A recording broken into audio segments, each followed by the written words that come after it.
sur ma chaîne où on explore les livres qui nous marquent, nous bouleversent ou nous interrogent. Aujourd'hui, je vais vous parler d'un roman fascinant qui m'a vraiment frappé, La végétarienne de Han Gang.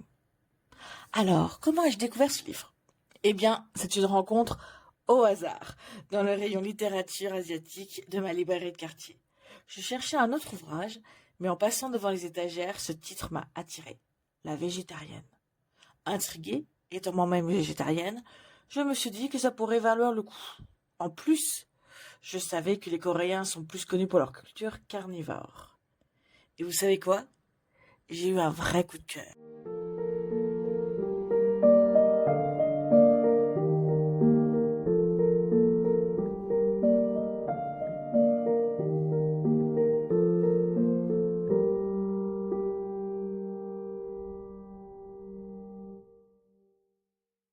La végétarienne a été publiée en 2007 en Corée du Sud. C'est le 10e roman de l'auteur Han Gang. Han Gang a étudié la littérature coréenne et enseigne l'écriture créative à l'Institut des Arts de Séoul.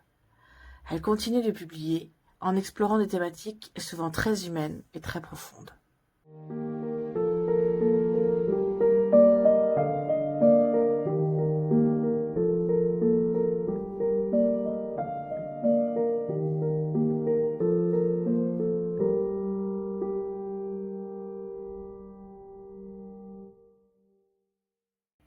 Comme d'habitude, dans mes chroniques, il n'y aura pas de spoiler.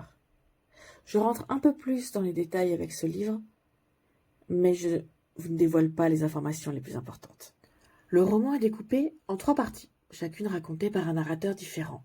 Et malgré cette structure, l'histoire évolue de façon chronologique. La première partie est racontée par le mari de Young-hae, la protagoniste. Young-hae semble être une femme ordinaire, une épouse fidèle, jusqu'au jour où tout bascule. Une nuit, son mari la surprend, debout devant le réfrigérateur, la porte ouverte. Elle ne répond pas aux questions qu'il lui pose, jusqu'à ce qu'elle lui dise simplement « J'ai fait un rêve ». Le lendemain, elle se met à vider le frigo de tous les produits d'origine animale. Et là, c'est le début d'une longue descente. Young-hae refuse de manger de la viande, perd du poids et ne veut plus de relations intimes avec son mari. Il découvre que son odeur lui rappelle la viande.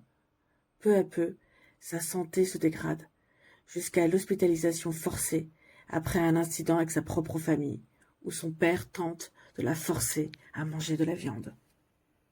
La deuxième partie, intitulée La tâche mongolique, est racontée par Jae, le beau-frère d'Young-hae. 2 ans après ces événements, Jae est obsédé par sa belle-sœur.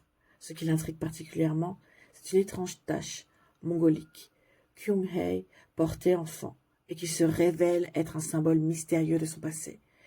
Il décide de rendre visite à Young-hae, mais cette visite prend une tournure surprenante, un peu étrange, presque dérangeante. Jae tente de l'emmener dans un tourbillon émotionnel, mais les choses tournent mal. Enfin, la troisième partie nous plonge dans l'esprit d'In-hae, la sœur de Young-hae. In-hae attend le bus, direction l'hôpital psychiatrique, où sa sœur est internée. On découvre que Young-hae a fugué un jour, se perdant dans une forêt immobile, en se prenant pour un arbre. Cela peut paraître étrange, même dérangeant, et pourtant, cette image est emblématique du roman. Young-hae est à la fois une victime et une sorte de figure mystique qui échappe à toute logique rationnelle. Les médecins inquiets de son état suggèrent qu'elle soit transférée dans un hôpital spécialisé pour anorexiques. In-hae se remémore, se demandant à quel moment elle aurait pu intervenir, comment elle aurait pu aider sa sœur à éviter cette spirale.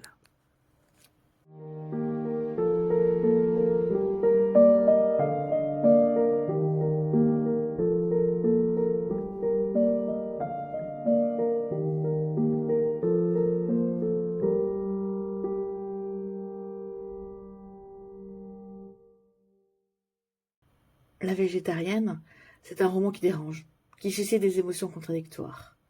Certains lecteurs seront captivés par l'histoire et la profondeur psychologique des personnages, tandis que d'autres pourront se sentir un peu hermétiques face à cette atmosphère mystique et parfois révoltante.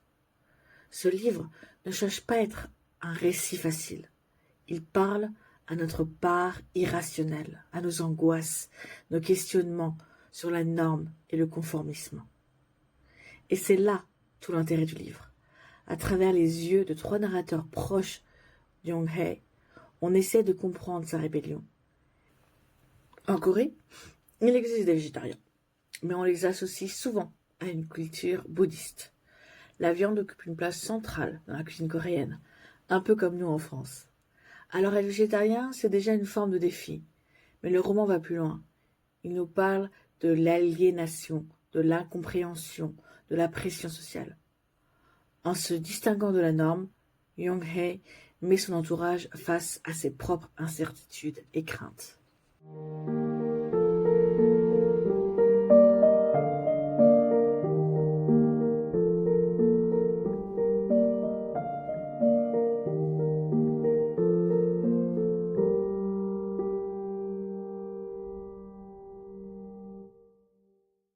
Pour conclure, si vous aimez les romans introspectifs, mystérieux et qui vous poussent à réfléchir longtemps après les avoir fermés, La végétarienne est un ouvrage incontournable. Mais attention, il ne vous laissera pas indifférent. Soit vous vous laisserez emporter par l'histoire, soit vous serez en décalage total avec le propos. Quoi qu'il en soit, il est impossible de le lire sans en ressortir transformé, interrogé, bousculé.